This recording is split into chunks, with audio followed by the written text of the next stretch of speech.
Y una de las autoras que va a presentar en minutos su libro es Andrea Diez, periodista, escritora, que va a presentar a las 5 de la tarde en el auditorio Irma Cunha el libro Tanta Belleza, ¿no? Que trata, bueno, lo que fue todo el caso de Marcelo Diez, de su hermano Marcelo Diez, este joven que, bueno, el caso de muerte digna que finalmente la Corte Suprema de Justicia en el año 2015, tras 6 años de batalla judicial, bueno, dictaminó la muerte digna para Marcelo Diez. Y estamos con la autora aquí, Andrea Diez. Buenas tardes, ¿cómo va, Andrea? ¿Bien? Buenas tardes, muchas gracias. Muy bien, muy contenta porque las ferias del libro provocan todo esto, que es maravilloso, ¿no? Tanta gente leyendo. Sí. Tantas veces que se ha decretado la muerte del libro y no es así. Cada vez yo veo que hay más interés y ver todo este enjambre de chicas y chicos en los stand me pone muy feliz.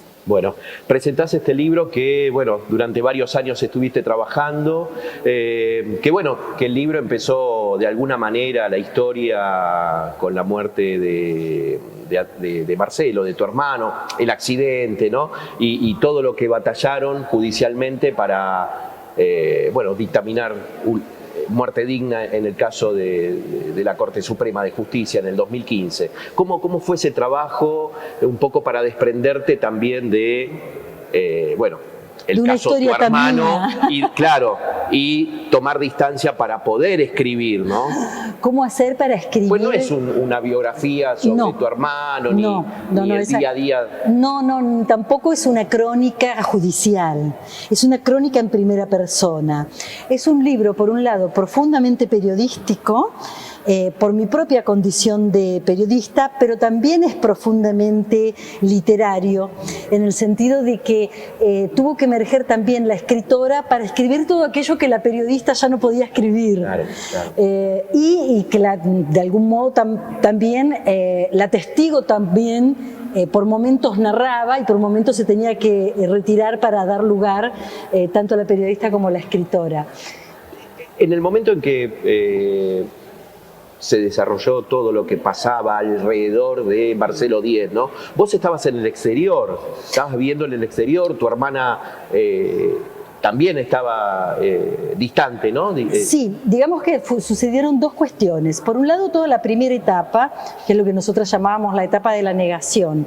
En esa etapa en donde nosotras sabíamos que Marcelo no tenía ninguna posibilidad de regresar, al menos como lo conocíamos, y sabíamos que lo único que nos quedaba era ayudarlo a morir. En esa etapa estábamos en Neuquén en ese momento y posteriormente yo viajo a Centroamérica, viajo a trabajar, que está narrado en el libro, todas esas etapas, y fue como que cada etapa y cada momento promovió un cambio muy profundo sobre aquello que debíamos hacer.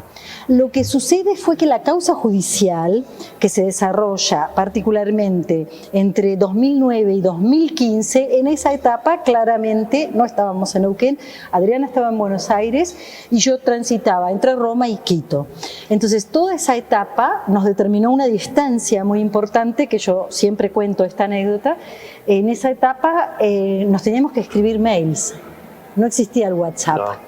Entonces, en esos mails está casi toda la documentación de lo que fue el día a día de la causa judicial, porque nos escribíamos mails con los abogados, nos escribíamos mails entre nosotras con mi hermana.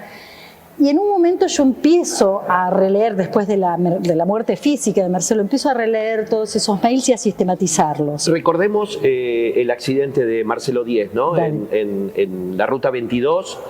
Tiene un accidente en moto, él iba hacia un encuentro familiar, ¿no? Y Marcelo venía a un asado en casa, esto fue en el año 1994, sí. Imagínate la cantidad de años que han pasado. En ese momento tiene un accidente, es internado y dentro del hospital tiene una infección intrahospitalaria que lo deja en estado vegetativo. Es un estado vegetativo que se prolonga durante 20 años. Es una prolongación de su vida innecesaria, fue un ensañamiento terapéutico lo que él sufre, y es en el año entonces 2009 que con mi hermana decidimos ayudarlo a morir porque ya sabíamos que él no tenía un estado, ninguna enfermedad terminal, él no iba a poder morir por sí mismo, si no lo ayudábamos a morir este estado se iba a prolongar, hiciéramos lo que hiciéramos tampoco se iba a curar. Bien, bueno, hablábamos de la causa judicial, bueno, alrededor se tejieron versiones, ¿no? Un montón de mundos que se iban recreando ficticiamente, ¿no? Nosotras fuimos pioneras en las fake news.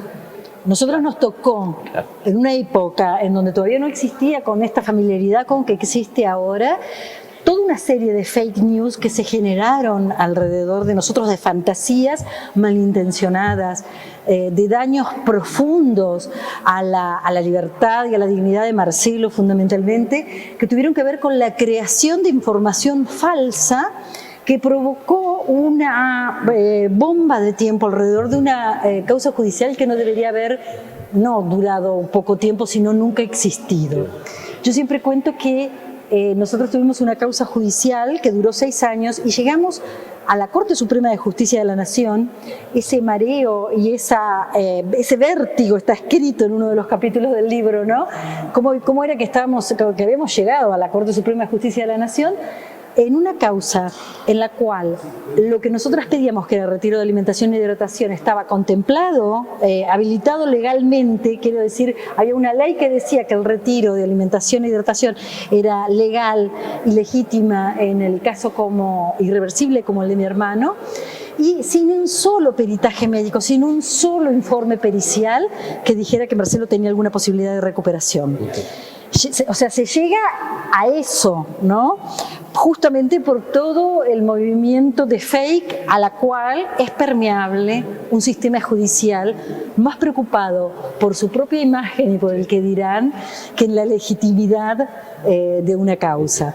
El título Tanta Belleza tiene una bajada que dice Las 2 muertes de Marcelo Díez, ¿no? ¿Salió enseguida el título? ¿Lo tenías pensado? No.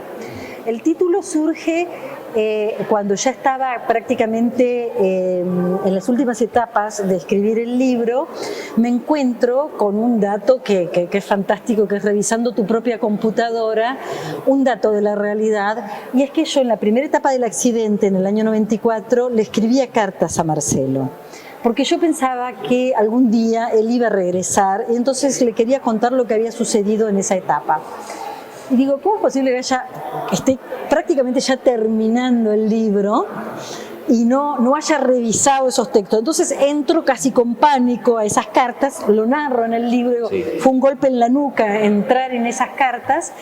Y después de leer lo que había escrito 20, 30 años atrás, después de darme cuenta de que eran cartas que yo en realidad había escrito para mí misma y no para él, digo, hay una carta que yo nunca escribí, que es en la que le cuento a Marcelo toda la belleza que yo vi en el mundo. Por eso le digo, vi tanta belleza en el mundo, querido Marcelo. Y ahí sí cuento que no es lo más difícil, ni la muerte ni el amor, sino sobrevivir a las personas que hemos amado. Y eso creo que es algo como universal, ¿no? Que todos hemos perdido personas a quienes hemos amado, y creo que es una de las cosas más difíciles de la vida, aceptar eso. ¿Cómo fue la recepción del público, del lector, de este libro? Porque bueno, algunos conocen la historia de Marcelo, por lo que pasaron, otros se acercan por primera vez seguramente y encuentran, no es un libro de la muerte, ¿no? Sino es un libro, como decías en la primera parte de la charla, ¿no? ¿Cómo es esa recepción y qué es lo que vos vas atesorando de esas? Como todo libro que narra la muerte, en este caso una muerte buscada, una muerte digna, es un libro que habla de la vida. No podía ser de otra manera. Si hablamos de la muerte, vamos a hablar de la vida.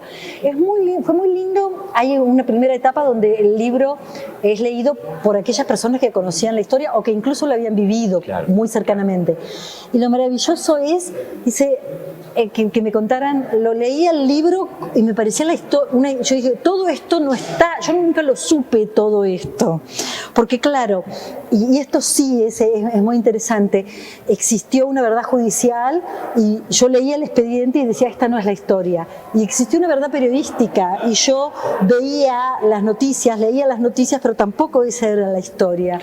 Y esto, en cambio, este es el libro en el cual se narra la crónica de la realidad, de lo que efectivamente pasó. Marcelo muere el mismo día del dictamen de la Corte Suprema, ¿no? ¿Cómo viviste ese momento? porque fue un... No, fue un shock. Fue un shock que está en la segunda parte del libro, está claramente explicitado lo que sucede.